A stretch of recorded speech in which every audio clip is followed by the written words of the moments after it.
মনে পড়ে আমাদের সেই স্বনামধন্য যোগীজি গাজলে এসেছিল, আসেনি? দেখেননি? এ কথা বলেন না রে ভাই। যোগীজি এখানে যেদিন আসলেন, আমার ওনার বক্তব্য শোনার খুব ইচ্ছা ছিল। আমার মনটা চাইলো শুনি, এত বড় দামি মানুষ নিশ্চয়ই কোনো ভালো কথা বলবে। আমার গাড়ি বনফুলের দিকে আটকে গেল। আজকে আমি মোবারক সাহেবকে ধন্যবাদ জানাই, মোবারকবাদ জানাই। আমি জীবনে কোনো জালসা ফেল করিনি এখন পর্যন্ত। যেটা আসতে পারি না দু একটা হয়, আগাম 10 দিন আগে বলে দিই ভাই মাফ করেন। আবার আগে বললো বিপদ, সেটাও আবার শুনবে না। মানুষের তো বিপদ আপদ হতে পারে। তো ফারাক্কাতে আজকে এত জ্যাম, আমার এখানে 9:30 থেকে 10-এ ঢোকার কথা। আমি তো টেনশনে পড়ে গেলাম।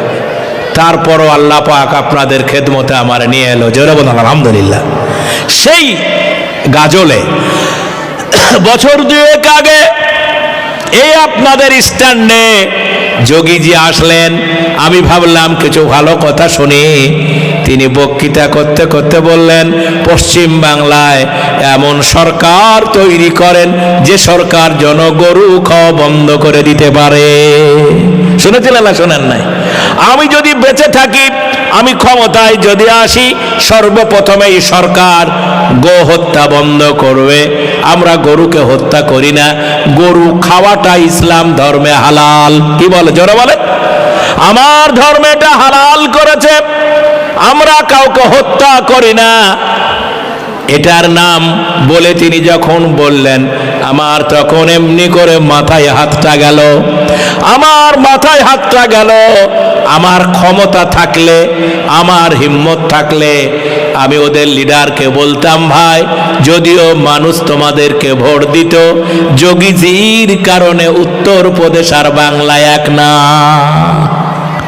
মানুষ আতঙ্কিত হয়ে গেল। আল্লাহ পাক কি বলেন জানেন? সেই যোগীর রাজ্যে, সেই যোগীজি, সম্মানীয় যোগীজি, শুদ্ধ যোগীজির রাজ্যে দারুল উলুম দেওবন্দ আসছেন কে? কথা বলেন একটু। একটা আলেমকে গার্ড অফ অনার, দিল্লি সরকার, উত্তর যোগীজির সরকার, সব একজন মাওলানা। আল্লাহ পাক বলেন, কোন মুসলমান যদি আমার উপরে ভর করে, আমাকে নির্ভর করে, তাহলে আমি আল্লাহ ফেরেশতা দিয়ে তারে রক্ষা করে দিই। ওই আল্লাহ আছে না নাই?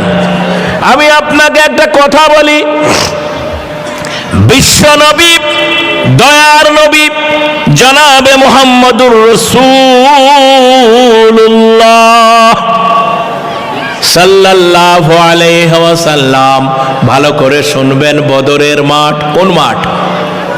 বদরের জিহাদের মাঠ। 313 জন মুসলমান, 313 জন মুসলমান, তারা কোনো অন্যায় করেনি, দেশ ছেড়ে চলে এসেছে শুধু একটা মাত্র আল্লাহর দ্বীন ইসলামকে মানার জন্যে। দ্বীন ইসলামকে মানার জন্য এসেছেন। আমার বন্ধু, আমার ভাইরা, নবীজি হুজরার মধ্যে ঢুকে আল্লাহকে বললেন, ওগো মাওলা, এই 313, তুমি যদি চাও তোমার নাম থাকুক, তুমি যদি চাও কোরআন থাকুক, ওগো আল্লাহ, তুমি যদি চাও দ্বীন ইসলাম থাকুক, তাহলে আমার কাছে আর কিছু পুঁজি নাই। 313 জন সাহাবী তোমার রাস্তায় উৎসর্গ করে দিলাম।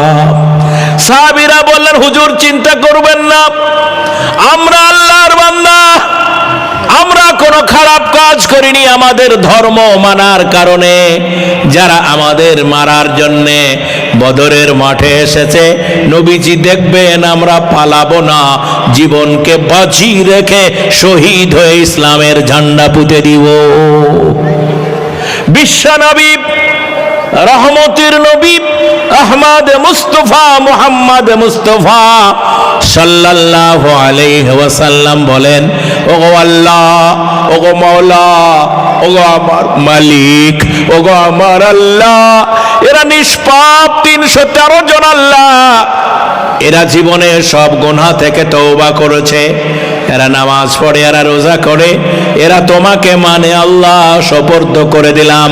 ও আল্লাহ তুমি বলেছ, ওগো আল্লাহ তুমি বলেছ মুসলমানরা যখন জান ও মাল দিয়ে আল্লাহর দিনের পথে থাকবে, তাদেরকে ফেরেশতা দিয়ে আমি সাহায্য করব।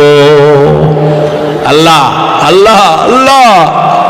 বদরের মাঠে ফেরেশতাদের আগমন হলো, আবু জেহেলের পতন হলো। এটাই ইতিহাস, এটাই ইতিহাস, যুগের ইতিহাস। আমি চিরদিন বেঁচে থাকতে আসিনি, বলো বীর, বলো উন্নতম মশির। আমরা আল্লাহর বান্দা, আমাদের দায়িত্ব হচ্ছে এই সমাজে যত অন্যায় পাপাচার তা থেকে নিজে বাঁচা আর অন্যকে বাঁচানোর জায়গা করে দেওয়া। আফগানিস্তানের মৌলানা ঢুকছেন দারুল উলুম দেওবন্দ মাদ্রাসা। যারা টিভিতে দেখেছেন, নিশ্চয়ই কেউ দেখেছেন, টিভিতে যারা দেখেছেন, আমার মন বলে ইসলামটা দেখার চেষ্টা করেছেন। ঢুকলেন, সাদা কাপড়, সাদা এরকম গালিচা, সব পাতা। তিনি ঢুকলেন। ইসলামিক কালচার কাকে বলে, মাদ্রাসা কাকে বলে, কোথায় কোরআনের শিক্ষা হয়, ইসলাম কি জিনিস এরা জানে না, সেজন্য বিরোধিতা করে। এদের বিরোধিতার যথার্থ কারণ আছে। আফগানিস্তানের মৌলানা কি সাংবাদিকরা জিজ্ঞেস করলেন, ভারতের এত কিছু দেখার ছিল, আপনি কিছু না দেখে কেন দেওবন্দে এলেন? এ মাদ্রাসায় কেন এলেন? কি বার্তা দিবেন? ও যুবকেরা, গাজলের যুবকেরা শোনো, এলাকার যুবকেরা শোনো, কি বার্তা দিলেন? আফগানিস্তানের মৌলানা বলেন, দারুল উলুম দেওবন্দ মাদ্রাসা এটা ইসলামের পীঠস্থান। এখানে আলেম তৈরি হয়, সারা দুনিয়ার ছেলেরা এখানে পড়তে আসে। আর এখানকার মাদ্রাসার দিনী আলেমরা সারা দুনিয়াতে ইসলামের আলো জ্বালে। আমার আফগানিস্তানের অনেক ছেলে এখানে আছে। আমি বারবার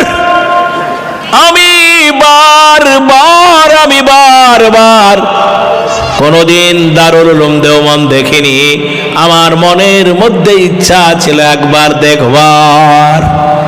ও আমার সাংবাদিক বন্ধুরা, এখান থেকে ইসলামের ভালো জেলে উঠে, এখান থেকে দুনিয়াকে পথ দেখানো হয়। সেই জন্য ভারত আমার কাছে ভালো রাষ্ট্র। ভাই হতাশ হবেন না, আমি শুধু আপনাদের বলতে চাই যে ইসলামের যে শিক্ষা, সেই শিক্ষাটা না নিজে শিখলাম, না ছেলেকে শেখালাম, না বউকে শিখালাম, না দুনিয়ার কাউকে শিখালাম। অতএব ওই মৌলানা আসার পরে তিনি ইসলামের যে বাস্তবতা, ইসলাম কি চায়, সেটা দিল্লির মানুষকে শুনিয়ে গেলেন।